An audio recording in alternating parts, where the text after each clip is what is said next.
నా కుమారుడు అమెరికాలో చదువుకొని వచ్చాడు, ఎంఏ చేశాడు, డెలాయిట్లో జాబ్ చేసి వచ్చాడు. అసలు అమాయకంగా ఎటువంటి తప్పు చేయనటువంటి మా కుటుంబాన్ని నా మీద కక్ష ఉంటే ఉండొచ్చు చంద్రబాబు నాయుడు గారికి, నా మీద కక్ష ఉంటే ఉండొచ్చు లోకేష్కి. ఎగిరిగోల్డ్ ఏంటి బాబు, ఎగిరిగోల్డ్ ఆస్తులు ఆల్రెడీ అటాచ్మెంట్లో ఉన్నాయి.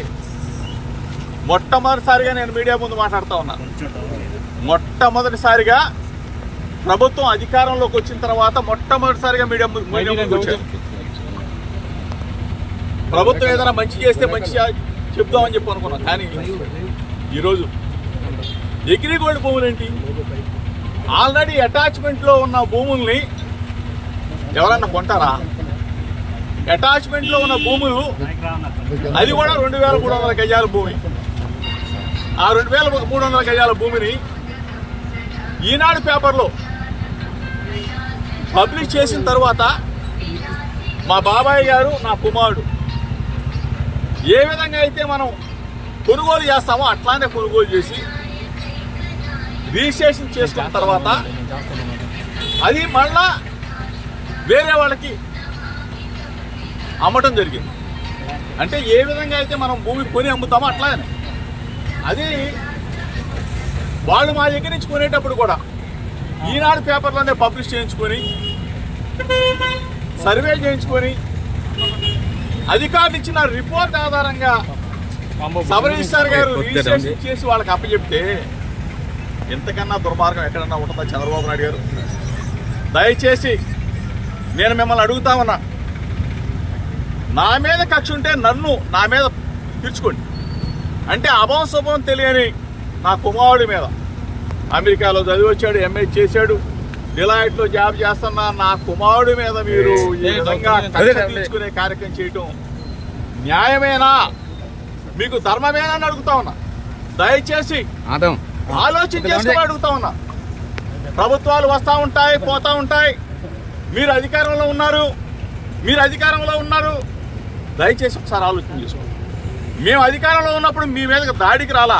దయచేసి మీరు ఆ మైండ్లో కానీ ఆ ఆలోచన కానీ ఉంటే తీసేసుకోండి. ఆనాటి ముఖ్యమంత్రి జగన్మోహన్ రెడ్డి గారి మీద అయ్యన్న పాత్రుడు గారు చేసిన విమర్శల్ని, నానా బూతులు తిట్టిన తర్వాత మీ ఇంటికి వచ్చి ఒక పెద్ద మనిషికి నిరసన తెలియజేయడానికి వచ్చాను తప్ప మీకు చెప్తే ఈ వ్యవస్థని మారుస్తారేమో, 40 సంవత్సరాల చరిత్ర ఉన్న రాజకీయ అనుభవం ఉన్న చంద్రబాబు నాయుడు గారు ఒక మంచి చేస్తారేమో, ఒక మంచి ఉద్దేశంతో రాజకీయాలను తీసుకొస్తారేమో అని చెప్పేసి మేము ఆలోచన చేశాం. కానీ దయచేసి ఇటువంటి దుర్మార్గాలకి ఒడి కట్టవద్దు చంద్రబాబు నాయుడు గారు. ఇప్పుడు రాజకీయంగా మా మీద కక్ష తీసుకోవచ్చు, రెడ్ బుక్ రాజ్యాంగాన్ని మీరు తీసుకురావచ్చు, మీరు అమలు చేయనివచ్చు. మా మీద ఎందుకు సార్? మీరు 5 కోట్ల మందికి ఇచ్చిన, ప్రజలకు ఇచ్చిన వాగ్దానాలను ఆలోచించండి సార్. మీరు సూపర్ 6 మీద ఆలోచన చేయండి.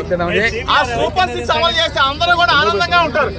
అంతేగాని డైవర్షన్ పాలిటిక్స్ చేస్తూ అభం శుభం తెలియని పిల్లల మీద ఏంటి సార్ ఇది? దయచేసి మీకు కూడా పిల్లలు ఉన్నారు, మీకు కూడా పిల్లవాడు ఉన్నాడు.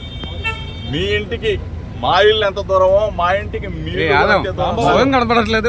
దయచేసి తెలుగుదేశం పార్టీ యావత్తుకు చెప్తా ఉన్నా, ఒక బలహీన వర్గాల వ్యక్తి జోగి రమేష్ కృష్ణా జిల్లాలో అంచెలంచెలుగా ఎదిగాడు.